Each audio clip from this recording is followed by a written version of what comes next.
तो dear student नमस्कार, मैं सुंदर सिंह आपका वेलकम करता हूं अपने यूट्यूब की क्लास में इंग्लिश गुरु सुंदर सर में। और डियर स्टूडेंट, जैसा कि आप जानते हैं हमने बहुत अच्छी सीरीज स्टार्ट की है, आपको डिफरेंट टॉपिक्स की इन्फॉर्मेशन दे रहे हैं।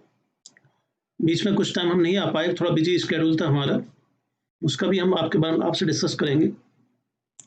तो आज हम पढ़ने वाले हैं इसी सीरीज के अंदर, जो सीरीज हमने स्टार्ट की है आपको नॉलेज देने की, उसमें देयर का कंसेप्ट। और अभी हमने पिछले एक वीडियो डाला था इट के बारे में, तो वो भी आप जरूर देखना। बड़े नॉलेजेबल कंसेप्ट होते हैं कि इट का, देयर का, मच का, मैनी का, इनका इम्प्लीमेंटेशन कैसे कर सकते हैं। क्योंकि जब तक ग्रामर में कंसेप्ट आपको नहीं आते हैं तो एग्जाम के अंदर आपको डिफिकल्टी आनी ऑब्वियस है। तो first we have to address those things, okay, by which we are unaware of. तो चलिए प्यारे बच्चों, समझते हैं देयर को हम किस किस डाइवर्सिफिकेशन में कहाँ यूज कर सकते हैं, कहाँ इसका इम्प्लीमेंटेशन हो सकता है। और इसका मैं आपको यूसेज बता दूं, इसकी उपयोगिता क्या है कि भाई जो कॉमन एरर है, सेंटेंस फिलर है, क्लोज टेस्ट से सभी में काम आता है एक प्रकार से ये। और यहाँ तक कि सेंटेंस इंप्रूवमेंट में इसके काफी क्वेश्चन आते हैं। तो चलिए स्टार्ट करते हैं इसको। Let's start concept of their. अब जैसे कि आप जानते हैं कंसेप्ट बहुत ही वाइड है। कंसेप्ट ऑफ देयर को हम कहाँ देयर का हम यूज कर सकते हैं, और खासकर इसका यूसेज मैं आपको सिखाने वाला हूँ जब सेंटेंस की शुरुआत में इसका प्रयोग होता है सब्जेक्ट की जगह। देखिए कैसे। The very first thing I'm going to let you know regarding this one, जो सबसे पहली बात मैं आपको सिखाने वाला हूँ इसके बारे में, वो ये है कि जब भी सेंटेंस की शुरुआत देयर से होगी तो इसमें जो हेल्पिंग वर्ब का हम इम्प्लीमेंटेशन करेंगे, हेल्पिंग वर्ब का, वो किसके अकॉर्डिंग होगी? एज पर द नेक्स्ट वर्ड होगी जी। तो हेल्पिंग वर्ब जो चेंज होगी वो नेक्स्ट वर्ड के मुताबिक। अब नेक्स्ट वर्ड का यहाँ मतलब क्या है, what exactly it is, I am going to let you know. There was some authors in the summit. तो बच्चों यहाँ सेंटेंस की शुरुआत देयर से हुई है, राइट। देयर के साथ जो हेल्पिंग वर्ब है ये कहाँ रिलाई करेगी? नेक्स्ट वर्ड पर। नेक्स्ट वर्ड हमारा सम है यहाँ पर। तो सम हमारा नेचर में सिंगुलर है, प्लूरल है? तो हम अच्छी तरह जानते हैं सम होता है, सेवरल या मैनी, ये सभी हमारे प्लूरल वर्ड होते हैं। अब क्योंकि ये प्लूरल वर्ड होते हैं तो इसके कारण जो हेल्पिंग वर्ब है यहाँ पर बच्चे कैसे हो जाएगी? सम के कारण वर्ब का हम इम्प्लीमेंटेशन करेंगे। Verb will be applied so far. बात समझ गए? तो वर्ब का प्रयोग करेंगे। तो एक बात आपने जो सीखी वो ये है कि सेंटेंस की शुरुआत जब भी देर से होती है, स्टेप 1 कहता है, तो हेल्पिंग वर्ब कहाँ डिपेंड करेगी? नेक्स्ट वर्ड पर। नेक्स्ट वर्ड यहाँ पे सम है, इसके कारण हेल्पिंग वर्ब यहाँ पे कैसी होगी? प्लूरल। ये ध्यान रखिए, ठीक है। नेक्स्ट बात पर आते हैं। सेंटेंस में कहा गया there has been several issues in the meeting on this matter. तो बहुत से विषय रहे हैं मीटिंग में इस विषय, ठीक है, इस विषय पर बहुत से मुद्दे रहे हैं। तो प्यारे बच्चों, सेंटेंस की शुरुआत देर से हुई यहाँ पर, जैसा कि आप देख सकते हैं। और फिर वही कंसेप्ट, वही मैकेनिज्म अप्लाई करना है कि जो हेल्पिंग वर्ब है वो कहाँ डिपेंड करेगी? नेक्स्ट वर्ड पर। नेक्स्ट वर्ड हमारा सेवरल है, और सेवरल को आप जानते हैं, वी आर एक्वेंटेड विद, कि सेवरल का इम्प्लीमेंटेशन कैसे होता है? प्लूरल के तौर पर। तो प्यारे बच्चों, यहाँ पर हैव का इम्प्लीमेंटेशन होगा, देयर हैव बीन। तो guys, you might have understood कि भाई सेवरल के अकॉर्डिंग जो हमारा की डिटर्मिनर्स है, एडजेक्टिव का पार्ट है, तो उसके अकॉर्डिंग यहाँ पर हैव बीन अप्लाई करेंगे। ओके, तो अब हमें थोड़ा सा कॉन्शियस रहना है while speaking as well as in writing skill, ठीक है जी, कि इसका इम्प्लीमेंटेशन कैसे करना है। थर्ड में आ जाइए। कहता है there are a complex problem, एक जटिल प्रॉब्लम है ऑफ इनर मैनेजमेंट, अंदर के मैनेजमेंट की। बात समझ जी। तो प्यारे बच्चों, जैसा कि आप देख सकते हैं कि यहाँ पर सेंटेंस की शुरुआत देर से हुई है, और जो हेल्पिंग वर्ब है हमारी ये वाली, ये कहाँ डिपेंड करेगी? ये डिपेंड करेगी नेक्स्ट पर। और नेक्स्ट जो अल्फाबेट है हमारा ए आया हुआ है, तो इसके कारण क्या हो जाएगा? इज होगा बच्चे, इज। तो भाई एरर किस पार्ट में है? ए पार्ट में। बस में जी। तो व्हाट यू हैव लर्नड, जब सेंटेंस की शुरुआत देर से होती है तो हेल्पिंग वर्ब डिपेंड करेगी नेक्स्ट वर्ड के नेचर पर, चाहे वो अल्फाबेट है या फिर कोई एडजेक्टिव है।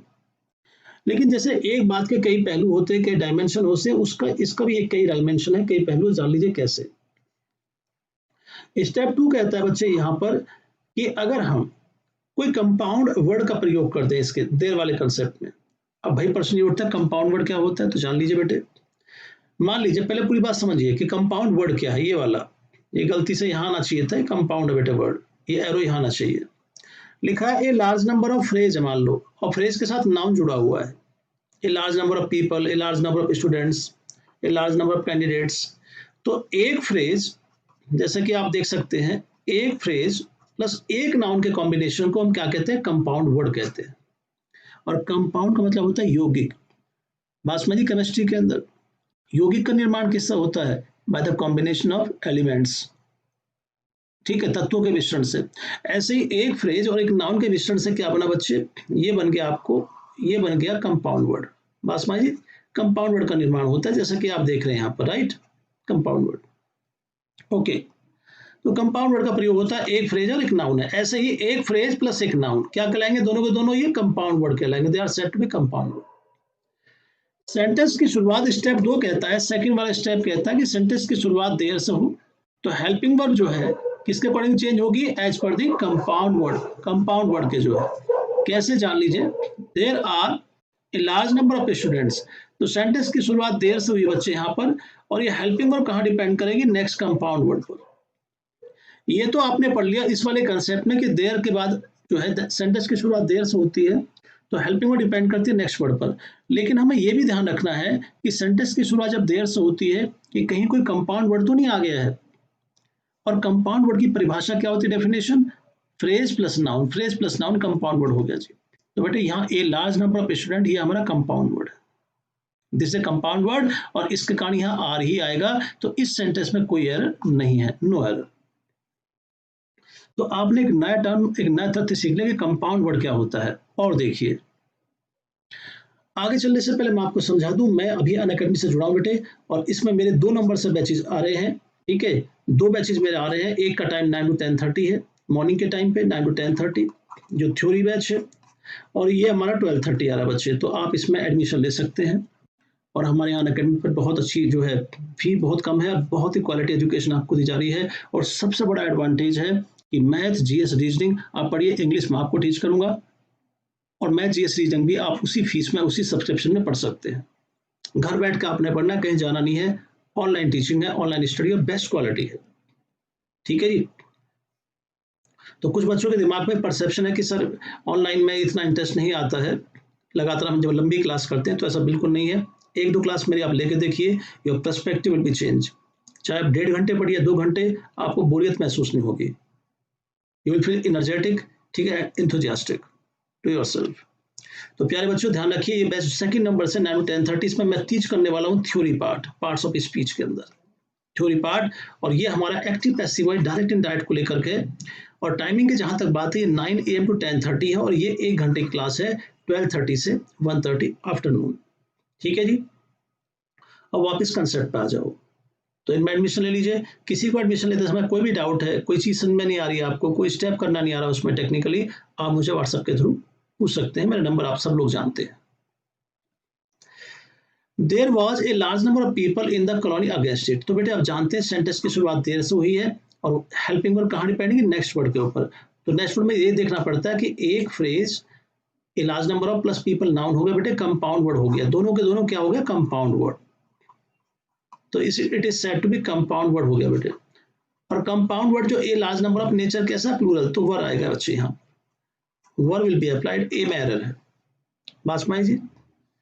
There has been the large number of traders in the retail sector. Sentence की शुरुआत देर से हुई है, देखो कहीं हेल्पिंग वर्ड चेंज होगी नेक्स्ट के अकॉर्डिंग जो है, और देखो कहीं इसमें कंपाउंड वर्ड तो नहीं है। तो बेटे the large number of phrase है, प्लस ये हमारा नाउन हो गया ट्रेडर्स, ये नाउन हो गया, ये बन गया आपका कंपाउंड वर्ड, ठीक है। तो यहाँ पे हैज क्यों रहेगा जबकि ऊपर तो हैव आया हुआ है? तो अगर आपने गौर किया हो, यहाँ पे ए आर्टिकल है जबकि यहाँ पर द आर्टिकल है। तो प्यारे बच्चों आपने पढ़ा होगा सब्जेक्ट ऑफ एग्रीमेंट में कि अगर द आर्टिकल आता है तो हेल्पिंग वर्ब होती है सिंगुलर, और अगर ए आर्टिकल आता है तो नाउन और हेल्पिंग वर्ब दोनों कैसे होते हैं? प्लूरल। तो द के कारण यह हैज हो जाएगा, इस सेंटेंस में कोई एरर नहीं है, it comprises no error. So this is the very second step regarding the same, ये दूसरी बात हो गई। और यहाँ किसका रोल अहम है? कंपाउंड वर्ड का। लास्ट बात देखिए, last statement of this one, step third. ये आप जानते हैं अच्छी तरीके से कि सेंटेंस में अगर लॉट्स आ जाए, लॉट्स, ये आप जानते हैं बेटे कि ए लॉट ऑफ सिंगुलर होता है, इट्स ए सिंगुलर, और इसी को अगर हमें प्लूरल करना हो तो हम क्या करेंगे? Lots of. स्पेस कम है इसलिए मैं थोड़ा इसका यूज कर रहा हूँ, ठीक है जी, राइटिंग बोर्ड की तरह। तो हमें इसमें से ऑफ नहीं चाहिए, हमें लॉट्स चाहिए। और लॉट्स के साथ अगर आप इन्फिनेटिव सेंटेंस में जोड़ देते हैं, इन्फिनेटिव क्या होता है बताने की जरूरत नहीं है मुझे आपको, 2 + V1, वर्ब की फर्स्ट फॉर्म से पहले टू हम प्रयोग कर देते हैं, that is said to be infinitive. तो अगर ये दो फैक्टर, कौन कौन से फैक्टर कि भाई एक तो लॉट्स और लॉट्स के बाद इन्फिनेटिव, एक ये दूसरा ये, अगर ये आते हैं तो बेटे हेल्पिंग वर्ब कैसी होगी, ऑलवेज सिमिलर, वो हमेशा सिमिलर होती है। कौन कौन सी बातें बताई है, एक लॉट्स और दूसरा इन्फिनेटिव। तो जरा देखिए इसमें कैसे किस प्रकार से जान लीजिए। सेंटेंस आपके सामने है, there were lots to focus in it. तो बेटे यहाँ पर देर से शुरुआत हुई है, कहाँ डिपेंड करेगी, नेक्स्ट वर्ड पर, लेकिन लॉट्स आया हुआ है और लॉट्स के बाद क्या है, इन्फिनेटिव। यहाँ कंपाउंड वर्ड नहीं है, यहाँ पे लॉट्स है प्लस लॉट्स के बाद इन्फिनेटिव है, दो बातें हैं, एक तो ये और दूसरा ये, और इन दोनों के कारण हेल्पिंग वर्ब कैसी होगी, हमेशा सिंगुलर होगी, बताने की आवश्यकता नहीं है, सिंगुलर होगी। तो बेटे वॉज आएगा, वॉज, ए में एरर हो गया। ये क्वेश्चन हमारा सीपीओ में, सेंट्रल पुलिस ऑर्गेनाइजेशन में, एसएससी के अंदर 3 बार आ चुका है। सो this is one of the, you can say, decisive elements in itself. तो बेटे ध्यान रखिए, इस प्रकार से क्वेश्चन को बनाएंगे, और दो ही फैक्टर है, एक लॉट्स और दूसरा हमारा क्या है, इन्फिनेटिव, इनको ध्यान रखेंगे। कुछ और एग्जांपल ले लेते हैं। There have been lots to recommend in this matter. तो बेटे यहाँ पर देर से शुरुआत हुआ है, हेल्पिंग वर्ब नेक्स्ट के मुताबिक चेंज करेंगे। तो यहाँ देखेंगे कोई वर्ड है या कंपाउंड वर्ड है या लॉट्स वाला है, तो बेटे लॉट्स वाला है, lots plus infinitive. To recommend क्या हो गया, टू रिकमेंड हमारा इन्फिनेटिव हो गया जी, ये इन्फिनेटिव है। तो बच्चे इसके कारण यहाँ पे क्या हो जाएगा, हैज। हेल्पिंग वर्ब कैसी होगी, हेल्पिंग वर्ब कैसी होगी, यहाँ लिखा है मैंने, हैज होगी जी, हेल्पिंग वर्ब हैज होगी, जैसा कि आप जानते हैं। ठीक है, नेक्स्ट चलिए 4, there are lots to suggest in this regard to all the faculties. यहाँ सेंटेंस की शुरुआत देर से हुई है, तो इसमें भी क्या ध्यान रखना है, देखो कंसेप्ट कौन सा तीनों में से, ये बेटे थर्ड कंसेप्ट है, लॉट्स आया, लॉट्स के बाद इन्फिनेटिव है, जैसा कि आप यहाँ चेकआउट कर सकते हैं। इन दो के कारण बेटे हेल्पिंग वर्ब कैसे होगी, singular. So now you might have understood, पहला स्टेप नेक्स्ट वर्ड के मुताबिक, दूसरा स्टेप अगर कंपाउंड वर्ड है तो कंपाउंड वर्ड के मुताबिक, और तीसरा है लॉट्स प्लस इन्फिनेटिव। ये 3 बातें दिमाग में रखिए, फिर क्वेश्चन आपसे बनेंगे। No obstacle will come out, तो कोई ऑब्स्टिकल नहीं आएगा। और बच्चे एक बात मत भूलिए, 2 तारीख से 2 नवंबर से मेरे बैच है 9 AM और 12:30 PM जो है आफ्टरनून में, ये हमारे अनअकैडमी पर है।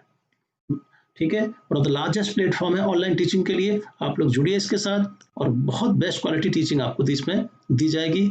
ठीक है जी, और इंग्लिश में कहावत है, मैंने पहले भी कहा था, यू कैन नॉट जज a book by its cover, you can not जज a book by its cover. तो आप किसी बुक का मूल्यांकन उसके कवर से नहीं कर सकते, तो पहले पढ़िए, क्वालिटी फिर आपको फील होगी। ओके, आपके एग्जाम को निकलवाना हमारा काम है। तो प्यारे बच्चों, thank you so much for being with us, और आप बच्चों से गुजारिश है, चैनल को जरूर सब्सक्राइब कीजिए, अपने दोस्तों को बताइए, और ये इंपॉर्टेंट वीडियो जो है सभी के साथ शेयर कीजिए। Thank you so much, may God bless you, नमस्कार।